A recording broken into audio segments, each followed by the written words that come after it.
አብርሃም ጻም በሄርከ ወተፈለጠ ማዝማዲከ ነቢየ እግዚአብሔር ዮናስ ያውም እያጉረመረመ ሰማያዊ አባቱን ሰማያዊ ርስቱን ሰማያዊ ሕይወቱን ስለሆነ ለዚህ ነው ኢየሩሳሌም ደግሞ ይህች ቤተ ክርስቲያን ተከተሉኝ፣ ከክፉ ሐሳብ ወጣችሁ ተከተሉኝ።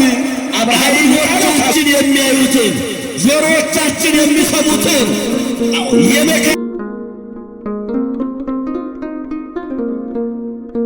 የሱ አምላካችን መልካም ፈቃድ ይሆንልን እና ስንጠራ ከምክንያት ወጥተን እሺ ብለን ቶሎ መታዘዝ አለብን።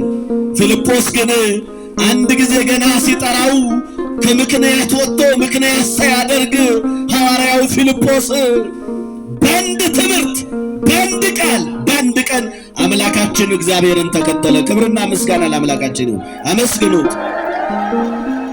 ይሄ ነው መማር። የነነዌ ሰዎችንም ካሰባችሁ ትንቢተ ዮናስ 4 ምዕራፍ ነው ያለው። የነነዌ ሰዎችንም ካሰባችኋቸው ስንት ቀን ነው የተማሩት? አንድ ቀን ነው የተማሩት። ስንት ቀን? አንድ ቀን። አንድ መምህር ነው ያስተማራቸው፣ ነቢየ እግዚአብሔር ዮናስ። ያውም እያጉረመረመ እምቢ እያለ እግዚአብሔር አስገድዶት ሂድና አስተምር ብሎት እግዚአብሔር ስንት ቀን አስተማራቸው? አንድ ቀን። አንድ መምህር። እኛ በጣም በታዋቂ መምህራን ብዙ ዘመን እኮ ተምረናል። መለወጥ ግን አቅቶናል። እንድንለወጥ እርሱ አምላካችን እግዚአብሔር ይፍቀድልን። በአንድ መምህር ወዲያውኑ ከዙፋናቸው ከንጉሡ ጀምሮ እስከ ሕፃናት ድረስ አመድ ነሰነሱ፣ በትቢያ ላይ ወደቁ። እግዚአብሔር ኃጢአትን እንጂ ኃጢአተኞችን አይጠላምና እኛ ከተመለሰን ይቀበላልና ፈጥኖ ወዲያውኑ ኃጢአታቸውንና በደላቸውን ይቅር አላቸው፣ ታረቃቸው። እሳቱ የዛፎቹን ጫፍ በልቶ ወደ ላይ ተመለሰ። ክብርና ምስጋና ለስሙ ይሁን። ዓይኖቻችን የሚያዩትን ጆሮዎቻችን የሚሰሙትን መከራውን ሁሉ እርሱ አምላካችን እግዚአብሔር ያስወግድልን። እውነት ነው፣ ዓለም ብዙ ነገር ታሳየናለች። እውነት ነው፣ ዓለም በብዙ ነገር ማርካናለች። እውነት ነው፣ ዓለም ሰላም አሳጥታናለች። ፍቅር ጠፍቷል፣ ፍቅር ቀዝቅዟል። እርሱ አምላካችን እግዚአብሔር የእያንዳንዳችንን ሰላም እርሱ ያውጅልን። እርሱ ሰላሙን፣ ፍቅሩን፣ አንድነቱን ይስጠን። ስለዚህ የነነዌ ሰዎች በአንድ ጊዜ በአንድ ቀን ትምህርት ተመልሰው እግዚአብሔር ይቅር ብሏቸዋል። ስለዚህ እግዚአብሔር ሲጣራ እሺ ብሎ መምጣት ያስፈልጋል። ወደ ኋላ መለስ ብለን ስንመለከት በዚህ በኦሪት ዘፍጥረት ምዕራፍ 12 ቁጥር 1 ጀምረን ስንመለከት አብርሃም ጻም በሄርከ ወተፈለጠ ማዝማዲከ አብርሃም ከሀገርህ ከወገኖችህ ከቤተሰቦችህ ተለይተህ እኔ ወደማሳይ ምድር ሂድ አለው። ውጣ አለው። አያችሁ፣ ና ተከተለኝ እያለው እኮ ነው። ምን በለኝ እያለው ነው? ና ተከተለኝ። ትምህርታችን ኑ ተከተሉኝ ነው። እግዚአብሔር ትናንትም ዛሬም ኑ ተከተሉኝ፣ ኑ ከኔ ጋር ኑሩ ይላል እግዚአብሔር። ኑ እኔን እያመለካችሁ ቸርነቴን እያያችሁ በቸርነቴ እቅፍ ስር ሆናችሁ ኑ ከኔ ጋር ኑሩ ይላል እግዚአብሔር። ታዲያ አብርሃም ምንም አላጉረመረመም። የኖረበትን የተወለደበትን አካባቢ ጥሎ መልቀቅ መሄድ ምንም አልመሰለውም። ከእግዚአብሔር የሚበልጥ ነገር ምንም ስለሌለ አለ እንዴ? የለም። ከእግዚአብሔር የሚበልጥ አንዳችም ነገር የለም። ከእግዚአብሔር ክብር የሚበልጥ ከቤተ መቅደሱ ክብር የሚበልጥ ከሃይማኖታችን የሚበልጥ ምንም አይነት ክብር የለም። ስለዚህ አብርሃም ለመውጣት አልከበደውም።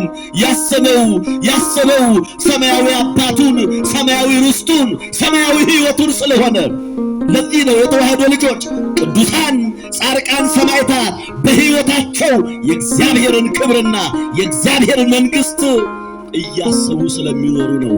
ምድራዊውን ዓለም የሚታየውን ዓለም ጥለው መሄድ የማያቅታቸው የናቁት ማለት ነው።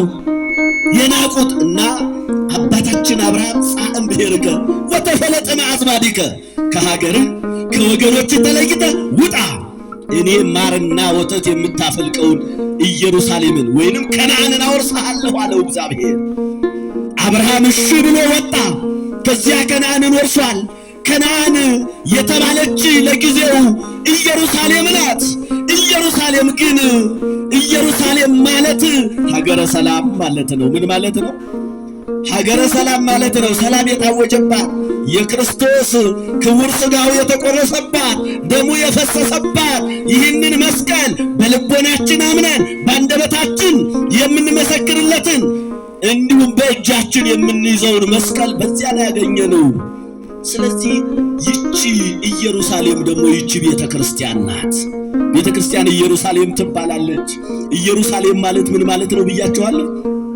የሰላም መገኛ የሰላም ምንጭ ማለት ነው። በዚህች ቤተ ክርስቲያንም እርሱ አምላካችን እግዚአብሔር ሥጋውን ቆርሶ ደሙን አፍሶ ይችን ቤተ ክርስቲያን እርሱ መስርቷታል። መሰረቷ እርሱ ነው፣ ጉልላቷም እርሱ ነው። ይቺ የሰላም መገኛ ናት። ይችን ቤተ ክርስቲያን የሰጠን አምላካችን እግዚአብሔር ስሙ ይክበር ይመስገን። አመስግነው።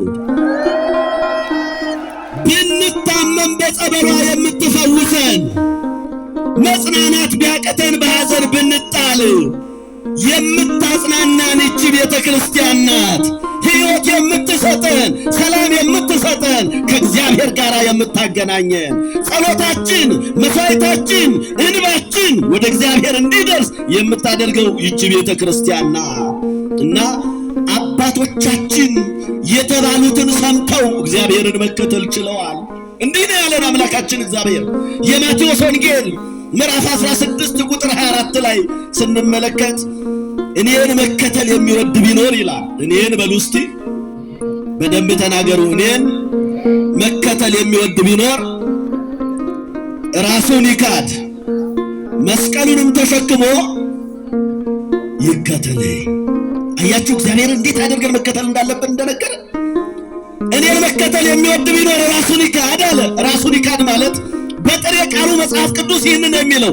ይሄ ማለት ግን ትርጉሙ እንዲህ ነው። የተዋህዶ ልጆች ራሱን ይካድ ማለት እንግዲህ የሥጋን ፍላጎት ታውቁታላችሁ። ሥጋ ሁል ጊዜ አይረካም፣ አግኝቶ አይጠግብም። ራሱን ይካድ ማለት ሥጋዊ ፍላጎቱ የሚያዘውን ኃጢአትን ይካድ ማለት ነው። ምንን ይካድ ማለት ነው? ኃጢአትን። አያችሁ ራስን ይካድ፣ ራሱን ክዶ መስቀሉን ተሸክሞ መከራ መስቀሉን ሥጋው የተቆረሰበትን ደሙ የፈሰሰበትን መከራ መስቀሌን ተሸክሞ መስቀሉን ተሸክሞ ምን ይበለኝ? ይከተለኝ። አያችሁ አዎ ከነ ኃጢአታችን ሲሆን ንስሐ ሳንገባ ስንከተለው ፍጹም ልብ ስለማይኖረን፣ ስለዚህ ንስሐ ገብታችሁ ኃጢአትን ክዳችሁ አስቀድማችሁ ስትሰሩት የነበረውን ኃጢአትንና በደልን ትታችሁ ምን በሉኝ እያለን ነው? ተከተሉኝ። ራሳችንን አትርሱ። ምን ማለት ነው? ተከተሉኝ። ከክፉ ሐሳብ ወጣችሁ ተከተሉኝ። አብርሃምን ውጣ አለው ከሀገሩ። ዛሬ እኛን እግዚአብሔር ከሀገራችሁ ውጡ አይለንም። ከሀገራችሁ ሳይሆን ውጡ የሚለን ከገባችሁበት ከኃጢአት ጉድጓድ፣ ከዘረኝነት፣ ከክፉ ሐሳብ ውጡ ይለናል እግዚአብሔር። ከገባችሁበት ጨለማ ወጣችሁ በብርሃን ተመላለሱ ይለናል እግዚአብሔር። ይህንን የሚለን እግዚአብሔር እና አባቶቻችን ሰምተው ተከትለውታል። በአንድ ቃል በአንድ ትምህርትና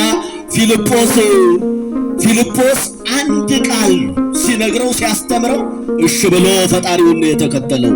ከዚያን በኋላ ደግሞ ፊልጶስ ሙሉ የምዕራፉን ሐሳብ ስናየው ፊልጶስ ዝቅ ሲል ሲሄድ በኢየሱስ ክርስቶስ አምኖ እየተከተለው ሳለ ናትናኤልን አገኘው።